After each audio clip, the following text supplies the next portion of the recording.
Ngakunya pacak ngerubah beras jadi emas batangan. Dukun palsu berinisial FJ warga Pekanbaru Riau ditangkap oleh anggota Reskim Polsek IT2. Dari penangkapan tersebut, polisi ngamankan barang bukti kaleng berisi beras yang sudah muat para pasiennya terbudi. Aksi tersangka dewek bermula dari korban yang sudah dipijitnya. Lalu tersangka nyanjikan para korban pacak ngenjuk emas batangan 24 karat yang berasal dari beras di jero kaleng selama 41 hari. Selama menjalankan aksi tersebut, tersangka FJ mengaku tidak pernah melakukan hal-hal goib.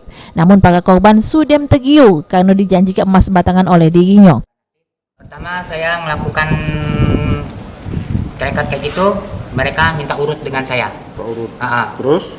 Jadi tanpa tendeng-aling saya beri kesempatan dengan mereka, kalau mau berubah nasib saya bisa menginikan emas batangan 24 karat. Berapa ikut janjinya Pak emas batangan itu? Satu batang. Satu batang. Iya. Ya.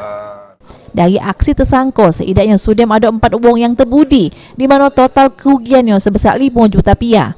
Kalau untuk emas batangan itu ada 4 orang korban. Dari keseluruhan itu sekitar 5 juta yang telah diterima. Polisi ini masih melakukan pemeriksaan intensif terhadap tersangka FJ karena diduga masih banyak korban yang terbudi atas perbuatan yang sudah dilakukannya selama ini. Firman Hidayat, PAL TV.